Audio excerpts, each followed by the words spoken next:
Hello guys, कैसे हैं आप लोग। तो फाइनली रिजल्ट आ चुका है पीओ मेंस का। और हर एक बच्चा मेहनत करता है, हर एक बच्चा सपने देखता है कि उसका सिलेक्शन हो जाए। और सपना केवल आप नहीं देखते हो, सपना आपका आपकी पूरी फैमिली देखती है। और कुछ ऐसे अचीवर्स होते हैं जो कि अपने सपने को पूरा करते हैं, अपने फैमिली के सपने को पूरा करते हैं। ये बच्चे वही होते हैं जो कि कल तक हमसे पढ़ाई करते हैं और आज सेलेक्ट हो जाते हैं, जो आपके बीच से ही आते हैं। हम आपको पूरा गाइड करते तो हैं, लेकिन शायद ये जो बच्चे हैं जो अपने एक्सपीरियंस से आपको समझाएं शायद कि हाँ, तैयारी ऐसे भी हो सकती है। इसलिए हम करते हैं स्वागत आकांक्षा का, जिनको इस बार बैंक पीओ में सफलता मिली है और इनको बैंक ऑफ इंडिया मिला है एज अ पीओ, जो अपने आप में बहुत बड़ी बात होती है। तो बहुत बहुत बधाई हो आपको आकांक्षा। और हम चाहते हैं कि एक बार आप अपने बारे में बताइए, अपने बारे में कुछ। Yes, thank you sir for this opportunity. मेरा नाम आकांक्षा है और मैं मुंबई से रहने वाली हूँ। और 2022 में मेरा ग्रेजुएशन हुआ है बीकॉम से। और उसके बाद से मैं प्रिपरेशन कर रही हूँ। और अभी जाके मेरा ये ईयर में आईबीपीएस पीओ निकला। सही। और मैंने अच्छा। बाकी सब एग्जाम्स भी दिए हैं, आईबीपीएस हम्म, क्लर्क, एसबीआई क्लर्क। ओके। तो आकांक्षा, मतलब कॉमर्स बैकग्राउंड के बाद अगर हम देखें तो बहुत सारे बच्चे कॉमर्स से होते हैं। क्वांट आप पढ़ते हो, रीजनिंग आप पढ़ते हो, पहले आप पढ़ रहे होते हो, आप इंग्लिश भी आप पढ़ते हो। तो कॉमर्स बैकग्राउंड से आपको हेल्प मिली कि आपको एक्स्ट्रा मेहनत करना पड़ा, और कितना टफ था, मतलब ये सारे जो सब्जेक्ट हैं इनको पढ़ना। फर्स्ट अगर देखा जाए तो इंग्लिश तो मेरा ठीक मतलब अच्छा था पहले से। इंग्लिश में मेरे अच्छे मार्क्स आते थे, सिर्फ जो रीडिंग वगैरह थी वो मुझे इम्प्रूव करनी थी। और फॉन्ट्स थोड़ा मेरे लिए टफ था, तो उस पे मैंने थोड़ा वर्क किया। रीजनिंग भी थोड़ा प्रैक्टिस वगैरह किया, कॉन्सेप्ट जान लिए, उसके बाद सिर्फ प्रैक्टिस का ही काम बचता है। और जीए के लिए भी जो बैंकिंग टर्म्स थे वो थोड़े बहुत सुने थे हम्म। मैंने, जब मैं कॉमर्स कर रही थी तभी। पर बाकी एक्स्ट्रा जो भी हेल्प थी, जो भी था, सब अभिजीत सर की वजह से पॉसिबल हो पाया। अच्छा, आपने मेरा सब नाम कुछ। लिया, बहुत बहुत थैंक यू आपको। लेकिन मुझे लगता है कि पहला जो सपोर्ट होता है फैमिली का होता है। तो मुझे ज़रा बताइए कि जब आपका रिजल्ट आया तो आपकी फैमिली का क्या जेस्चर था, क्या पोस्चर था उनका। जब ये रिजल्ट आया तब मैंने अकेली ने रिजल्ट देखा, मेरी माँ भी थी साथ में। बहुत ज्यादा खुश हो गई थी।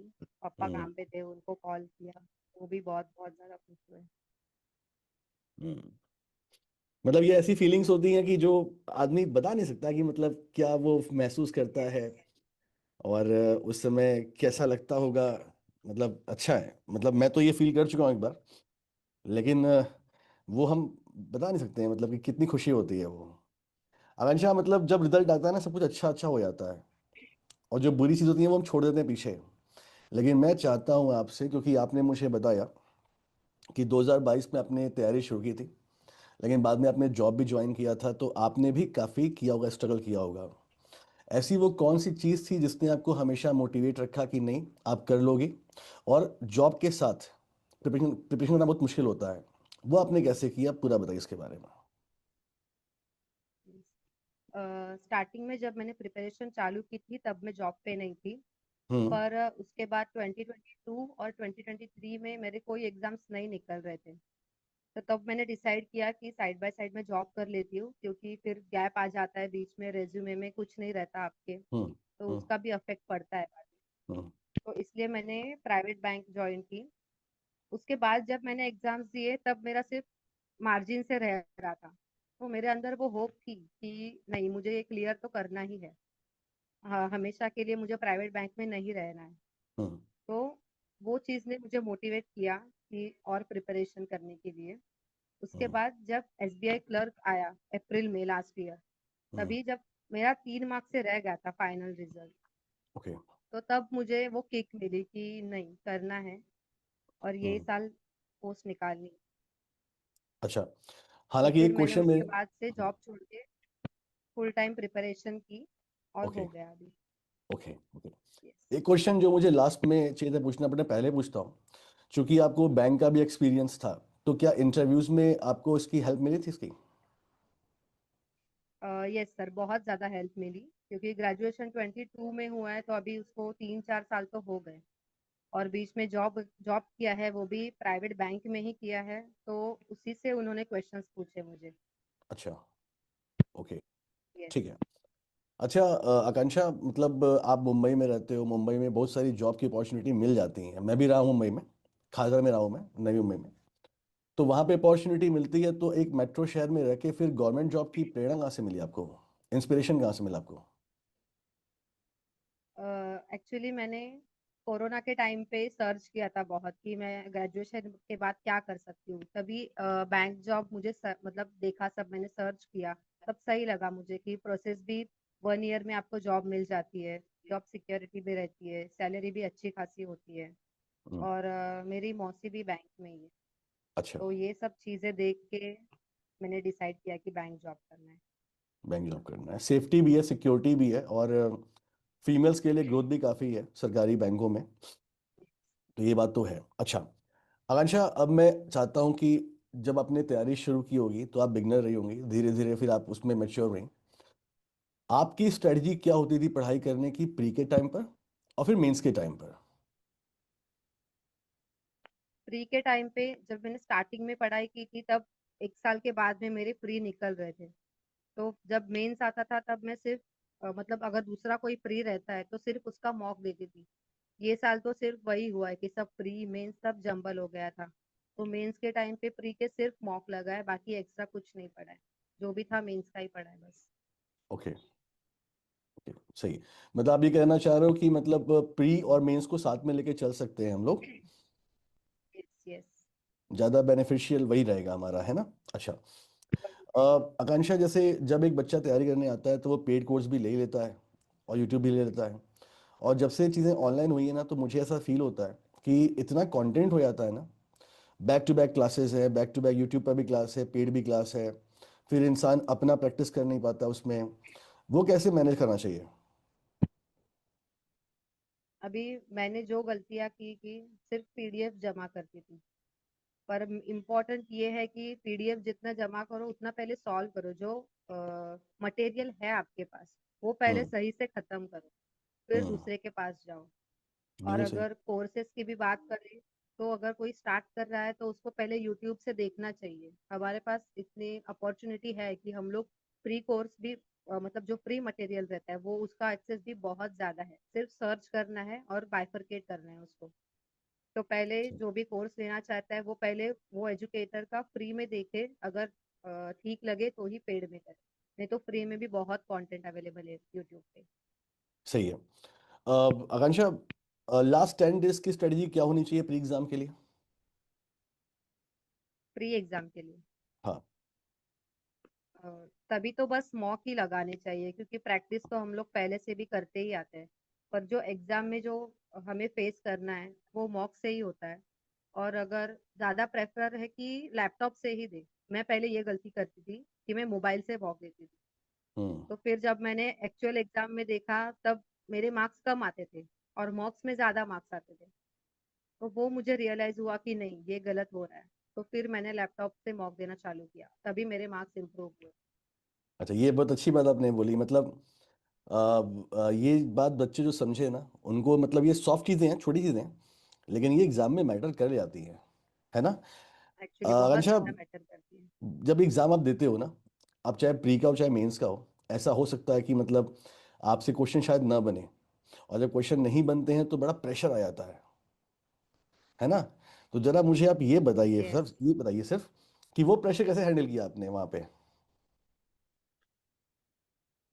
उसकी थोड़ी बहुत प्रैक्टिस तो मॉक में हो जाती मॉक है। से हो जाती है, और हाँ। मेन एग्जाम में सिर्फ यस, ईगो में नहीं लेना है बिल्कुल भी कुछ भी हाँ। चीजें। हाँ।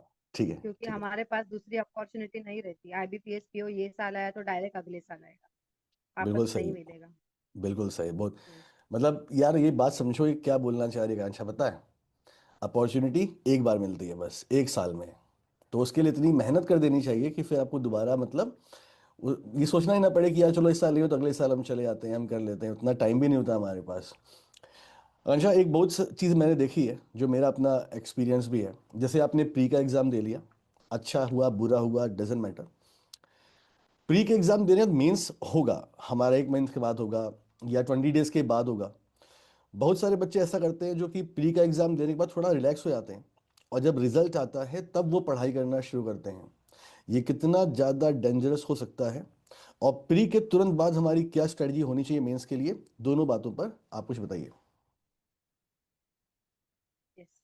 प्री का एग्जाम हो जाने के बाद वैसे तो हमारे पास एक मंथ तो रहता ही है तैयारी करने के लिए। तो हमें रिजल्ट के बाद ना तैयारी करके स्टार्टिंग से ही तैयारी करनी चाहिए जब आपका प्री निकल जाए। हम्म। क्योंकि बैंकिंग एग्जाम में ऐसे नहीं है कि एक दो ही एग्जाम है। अभी ये साल तो बहुत सारे अपॉर्चुनिटीज आए, बैंकिंग है, इंश्योरेंस है, लगातार एग्जाम थे। तो हम्म। ये टाइम रेस्ट करने का मौका ही नहीं मिला कि प्री के बाद आराम करे, ऐसा हुआ ही नहीं। डायरेक्ट प्री सही के है। बाद मेंस तब लगातार पढ़ना ही चाहिए। अब हम मेंस एग्जाम की बात करते हैं। जो आपने एक शब्द बोला था, मैं उस पर वापस आता हूँ कि एग्जाम में ईगो में नहीं रहना चाहिए।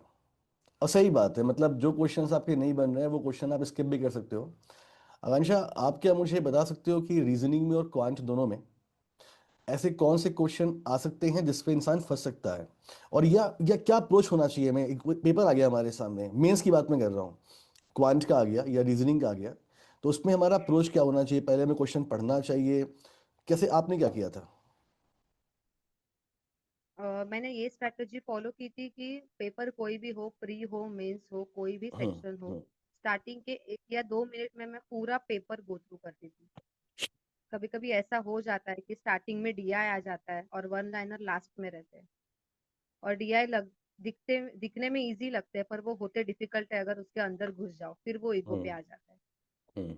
जीए भी हो, फिर जीए का तो मैं स्टार्टिंग से ही थोड़ा थोड़ा करती थी कि जो फर्स्ट राउंड में जो सही लगे वो मार्क करो, फिर उसका टेंशन खत्म। फिर सेकेंड राउंड में जो 50-50 हो उसमें से करो। उसके बाद ही ज्यादा भी नहीं की थी मैंने। और ठीक है। रीजनिंग और कॉन्ट्स में तो स्पेशली देखना ही चाहिए पूरा पेपर हमें, नहीं तो हम्म। किसी भी पॉइंट ऑफ टाइम पे हम लोग फंस सकते हैं उसमें। आपके पूरे जर्नी में कुछ ऐसा कोई एक बताओ मेरे को, एक वो बताओ इंसिडेंट जिस जो मतलब एक मेमोरेबल है आपका। मतलब देखो, सेलेक्ट होने के बाद सब अच्छा हो जाता है, लेकिन सेलेक्ट के पहले जो हमारा स्ट्रगल है वो बहुत सारा होता है। एक कुछ ऐसा तुम्हारे लाइफ में हुआ हो जो तुम यहाँ बताना चाहो, कुछ? प्रिपरेशन के टाइम पे या फिर ओवरऑल? ओवरऑल कर सकती हो। अभी रिसेंटली तो यही था कि आईबीपीएस पीओ मेंस का रिजल्ट निकला था।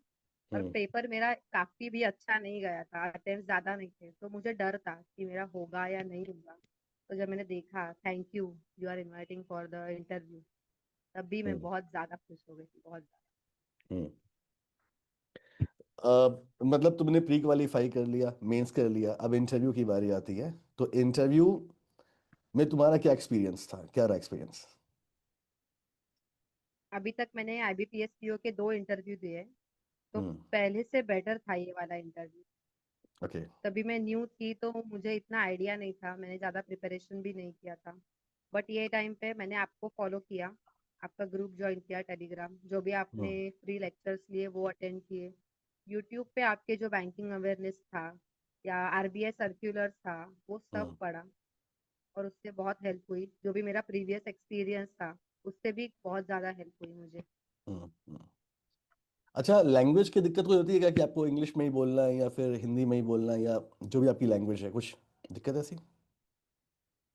मेरे एक्सपीरियंस के हिसाब से तो मैंने हिंदी में ही दिया पूरा इंटरव्यू। स्टार्टिंग में हम लोग इंग्लिश से स्टार्ट कर सकते हैं, इंट्रोडक्शन वगैरह, बट बाकी चल जाता है हिंदी में दिया तो भी। आपका नॉलेज मैटर करता है वहाँ पे। सही है, बिल्कुल सही है। अच्छा, आपकी फैमिली का सपोर्ट बताइए, मम्मी का पापा का क्या क्या मतलब था, सपोर्ट था? यस। जब भी मैंने ये तैयारी करने का डिसीजन लिया, तभी भी उन्होंने सपोर्ट किया मुझे।